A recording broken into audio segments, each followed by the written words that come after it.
Hi, and welcome to my tub. I'm Allison Buford with the Food52 Test Kitchen, and I'm standing here to demonstrate my favorite earth-friendly way to scrub your tub. So this tub that I'm standing in serves the 4 people in our household. That means a lot of hair, a lot of conditioner, and then add to the fact that the bathroom also has very, very little ventilation. There are no windows in here. It creates a very challenging cleaning situation with slow drains and mold, and I struggled with it for a little while, but then I kind of discovered my 2 favorite cleaning helpers: baking soda and vinegar. So today I'm going to show you the 3 ways I use baking soda and vinegar to clean my tub. There are so many more household applications, but I really want to focus on the bathroom. So I'm going to show you how to remove stubborn mold from grout, which was always a challenge until I figured this out, to clean and polish your tub basin, and then how to clear a sluggish drain. First up is grout. We're going to address the grout situation. The grout is a very porous substance, which makes it particularly vulnerable to mold in warm, moist environments. I'm going to make the paste that I usually do and identify some breakouts, some areas of activities, and apply the paste and leave it there for about 5 or 10 minutes. And I'll show you, hopefully, how effective it is on the moldy areas. Okay, so now's the time to make your baking soda and vinegar paste. So I'm going to, that's not going to fit. This is not an exact science. And speaking of science, let's see if we get a little action here. Maybe a little more baking soda. Again, not an exact science. I just use this vinegar, which is why it isn't as active. But you can be liberal with all this. The baking soda, the vinegar. I think a gallon of vinegar costs under $5, and this 3.5 pound bag of baking soda was under $5 as well. I just always have it in bulk. There we go. We need it thick enough that it's going to kind of stick to where you want to stick. I feel like I'm making a glaze and I'm not doing such a great job at it. Okay. So I took a look and I identified the areas that I want to work on. And you can kind of see where it's starting. And I intentionally did not clean the grout in anticipation of this video because I wanted something to work with. That's my defense. It's like a little mask or zit cream or something. And we're going to leave it and let it do its work. What I'd also like to do sometimes to prep it, in addition to the hot steam, is also maybe just spray a little bit of vinegar beforehand. Ooh, this guy. See, right here is usually where all the shampoo bottles and everything live, and it's small and humid. It is a place that really can grow the mold. And you can see always in the corners where this black mold is starting to kind of creep in. Okay, so we've done our spot treatment.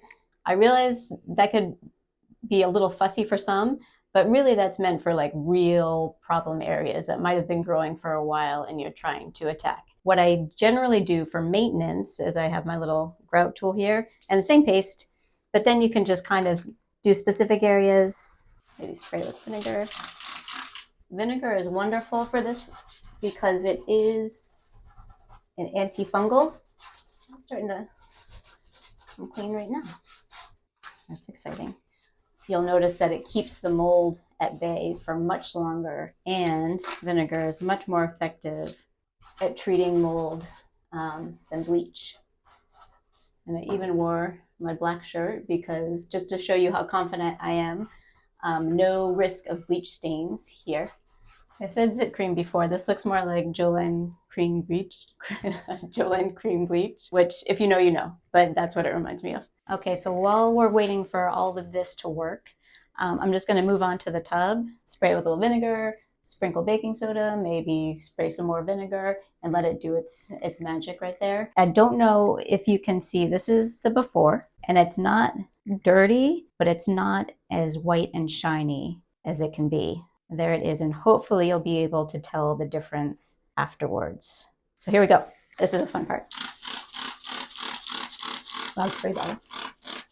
And I just realized I do have a spray bottle, but then I realized that my spray top fits in this vinegar bottle, so there's no going back. So we did vinegar. Now we're just gonna, like I said, simple as that. And you can hear the little sizzle almost. And that's the alkaline baking soda reacting with the mild acid of the acetic acid, I believe, of the vinegar. Needless to say, baking soda and vinegar are safe for people and pets.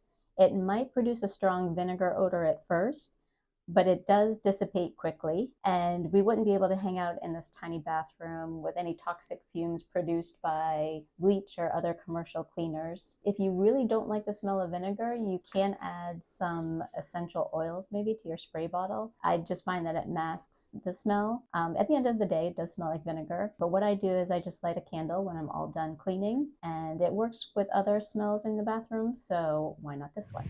Okay, so the moment has arrived. I think we've given it enough time. It's been 5-10 minutes or so. I'm just going to wipe this away and see how we're looking. Ooh, so nice.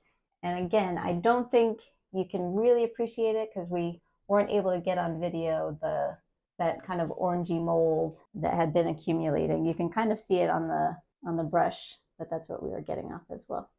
Wipe it away. Nice. You're just gonna have to trust me, but it looks so much better. So the little spot of black mold back here, which you probably weren't able to see either, but yeah, it's pretty much gone. You're gonna have to trust me on that. Favorite scrub brush. So I'm gonna give this a polish. It'll take a few minutes, and then hopefully I'll get to reveal the ta-da moment. We wiped down the grout, and I can see from here, but all these grout lines, much cleaner, looking much better. And even that little hiding spot for the black mold is looking a lot better as well. But I think where you really, really see the results is the tub. And it's white and sparkling, and I just love it. It has, the baking soda and vinegar really has that ability to cut through the soap scum and that conditioner buildup, which, did I mention the conditioner? Yeah, I'm just so pleased with the results. And if you can't see a difference, then I might have to call you a liar. Okay, so now for the final step in detailing this tub. If you have a slow drain and you want to kind of get rid of some of those mineral deposits and again the gunk, this is very, very effective solution I found for it. My measurements, loosely, I usually do about half a cup of baking soda.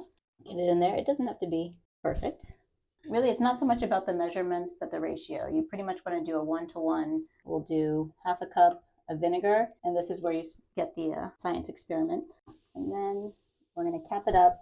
The baking soda and vinegar is creating carbon dioxide gas, and we want to capture that pressure so that it can kind of agitate all of that gross stuff in the drain. It's not working as well because, full disclosure, I attempted this earlier and I couldn't find the drain cap, so we're going to see what happens. There we go. Now it's fitting down. Leave that for the length of time, what I do, the length of time that it takes this to come to a boil, or at least a scalding hot temperature. You're not supposed to put boiling water down the drain. That could damage the pipes or the seal between the pipes, but scalding water is what we're going to go for. So I'm going to put this on, bring it to an almost boil, and then by then it will have had time to do its thing. So while we're stuck in my bathroom waiting for the drain treatment, I really wanted to draw your attention to this piece. It is a framed, I believe, piece of wallpaper. I'd be curious, all the OG diehard fans of Food52, if they would recognize it. It was used as a prop in many photos, usually resting on a fake mantelpiece. But anyhow, I've always liked it for some reason. And the story is that on the last day of our time in our Manhattan office, I found it on the trash pile, and I plucked it from the trash pile, took it on the subway and brought it home, and it fit perfectly here above my toilet. Yeah, the frame is a little busted. I thought about replacing it, but I like it. It's part of its story. Yeah, in the spirit of Earth Day and all of that, it's my recycled or repurposed art. And now for the grand finale. I've got my scalding water here. This has been sitting for, again, the length of the time that it took for this water to come up to temperature. And we're just going to slowly pour the hot water down the drain. Ooh, more fizzing action. Oh, wow.